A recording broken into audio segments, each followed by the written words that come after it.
Olá, tudo bem? Hoje nós estamos iniciando uma nova série e o título da série é Onde estava a confiança em Deus? Onde estava a confiança em Deus? A semana passada nós falamos sobre Davi e Golias. Se você não assistiu essa série, eu te recomendo que corre aqui no canal e procure pelos vídeos durante a semana, né? De segunda, terça, quarta, quinta e sexta. E hoje nós vamos começar a dar início aí a uma nova série que é Onde estava a confiança em Deus? E temos como texto base, né, como base, o livro de Êxodo, no capítulo 14. Êxodo, capítulo 14. Onde estava a confiança em Deus? Olha só, o texto fala aqui em Êxodo 14 que Deus anuncia a ruína dos egípcios, onde começou ali a saída, né, do povo de Israel, que por 400 anos era um escravo, né, e Deus havia tirado ali, através do seu servo Moisés, ali que estava liderando aquele povo, e Deus estava tirando aquele povo da escravidão. Olha só o que diz o texto aqui. Então falou o Senhor a Moisés, dizendo: Fala aos filhos de Israel que voltem e que acampe diante de Pi-Hairote, entre Bigadol e o mar, diante de Baal-Zefon. Em frente dele assentareis o campo junto ao mar.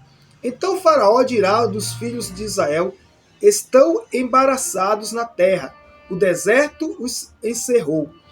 E eu endurecerei o coração de Faraó, para que os persiga, e serei glorificado em Faraó e em todo o seu exército.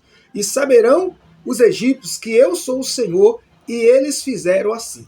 Então aqui nesse primeiro momento nós já vemos, né, aqui que Deus tinha um propósito. Qual era o propósito de Deus? Tirar o seu povo do Egito e, acima de tudo, ser glorificado no Faraó, ou seja, ser glorificado naquela situação.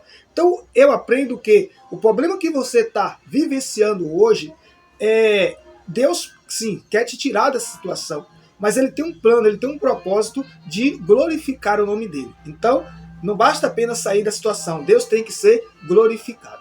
Olha, continuando diz: sendo, pois, anunciado ao rei do Egito que o povo fugia, mudou-se o coração de Faraó e dos seus servos contra o povo, e disseram: Por que fizemos isto? Havendo deixado ir a Israel, para que não nos sirva, né? E aprontou o seu carro e tomou consigo o seu povo, e tomou 600 carros escolhidos e todos os carros do Egito, e os capitães sobre eles todos, né? Porque o Senhor endureceu o coração de Faraó, rei do Egito, para que perseguisse os filhos de Israel, porém os filhos de Israel saíram com alta mão. Que coisa maravilhosa, glória a Deus.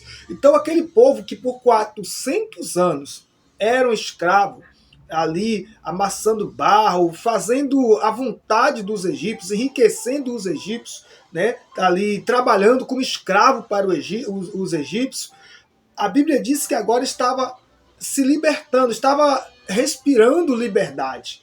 Por quê? Porque a mão de Deus estava sobre eles. E Deus conduziu aquele povo por um caminho o qual parecia, né, humanamente falando, ser impossível ter uma saída. Porque pelo caminho do mar, a Bíblia diz o mar vermelho.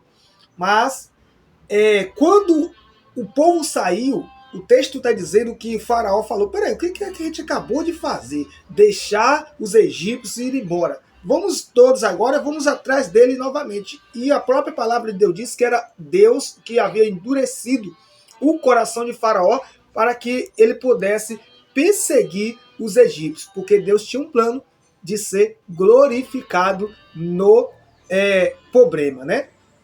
Então, aqui diz assim: e os egípcios perseguiram-nos todos os cavalos e carros de Faraó, e os seus cavaleiros, e o seu exército, e alcançaram-nos acampados junto ao mar, perto de Pin-Hairot, diante de Ben-Zafron, né? Baal-Zefron. E, chegando Faraó, os filhos de Israel levantaram seus olhos, e eis que os egípcios vinham atrás deles, e temeram muito. Então os filhos de Israel clamaram ao Senhor.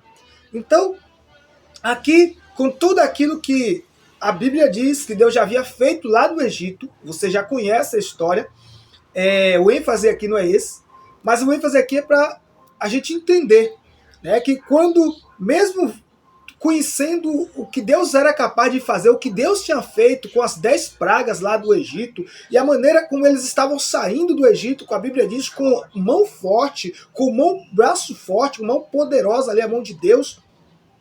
Quando o inimigo se aproximou deles, a Bíblia diz que aqui, os filhos de Israel levantaram seus olhos, e eis que os egípcios vinham atrás deles.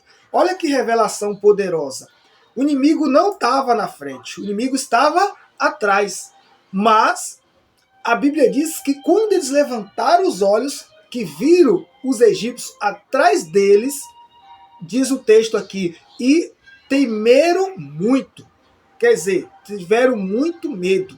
O medo fez com que aquele povo desacreditasse em Deus. O medo fez com que aquele povo focasse mais no problema do que na possível solução. O medo fez com que aquele povo se estagnasse, não avançasse. E é isso que o medo tem a fazer com as pessoas. Ela faz com que a pessoa, em vez de avançar, em vez de ter energia e disposição para perseverar, para persistir, para fazer o que tem que ser feito, para solucionar o problema, a pessoa fica estagnada, a pessoa fica pasmada. Então, a Bíblia está dizendo que os egípcios que viram os milagres de Deus, não foi o milagre, os milagres, foram mais, ali a Bíblia diz que foram 10 pragas que Deus mostrou ali naquele lugar para libertar, para tocar no coração de Faraó, para que libertasse o seu povo. O povo agora estava saindo com o braço, mão forte. E quando Deus permite que os problemas, né, que o problema viesse atrás dele, se aproximasse deles, ou seja, vamos entender que Deus estava querendo levar aquele povo para um outro nível, para um outro patamar, mas eles focaram mais na adversidade, focaram mais no problema do que na solução.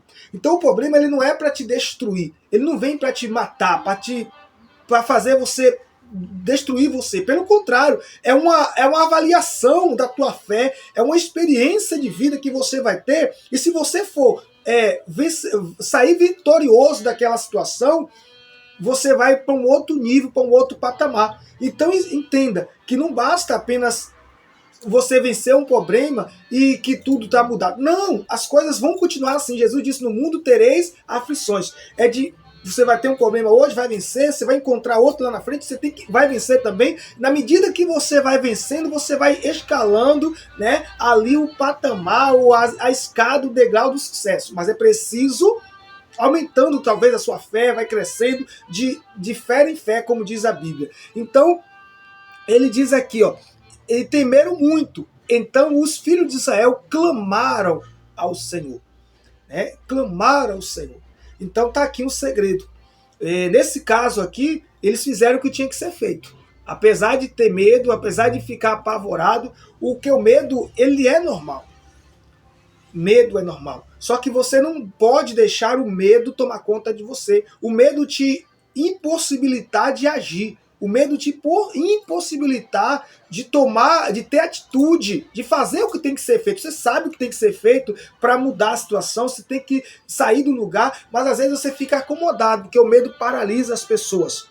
Então você não pode ser ser levado pelo medo. Você tem que aprender a vencer o medo, porque o que é coragem? Coragem não é a ausência do medo, é você agir apesar do medo. Né? Então hoje essa é a abertura dessa série.